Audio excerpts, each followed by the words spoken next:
What is the Aristotelian framework for character development? Imagine becoming the kind of person who naturally does the right thing without even thinking about it. That's what Aristotle aimed for with his idea of character development. He believed that to live a good life, you need to develop virtues, traits like courage, honesty, and kindness, that become part of who you are. Instead of just focusing on specific actions, Aristotle asked, "Who should I be?" Because the right character makes the right actions automatic. Aristotle's approach is all about habits. He thought that by practicing virtuous acts repeatedly, they become ingrained in your personality. For example, if you regularly act bravely, over time courage becomes a stable part of your character. This process is called habituation, and it's how people become virtuous. It's similar to learning a skill like riding a bike. You get better and more natural at it with practice. A key idea in Aristotle's framework is the concept of the mean. Virtues are not extreme traits but balanced states between two vices. For example, courage is the middle ground between recklessness and cowardice.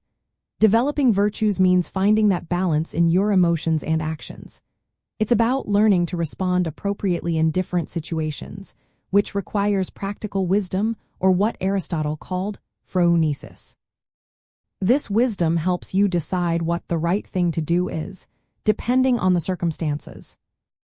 Aristotle also believed that character is shaped by choices.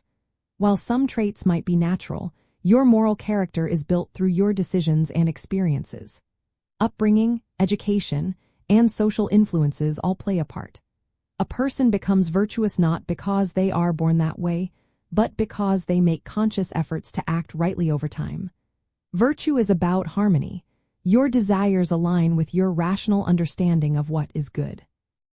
He identified different types of moral characters based on how well internal motivations match actions. A virtuous person acts rightly because they genuinely want to.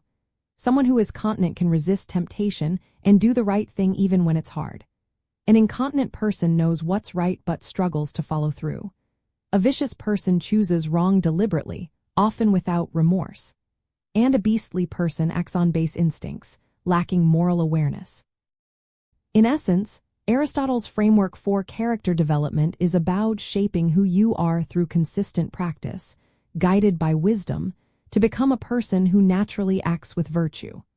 It's a lifelong process of growth, where habits and choices work together to create a good and flourishing life.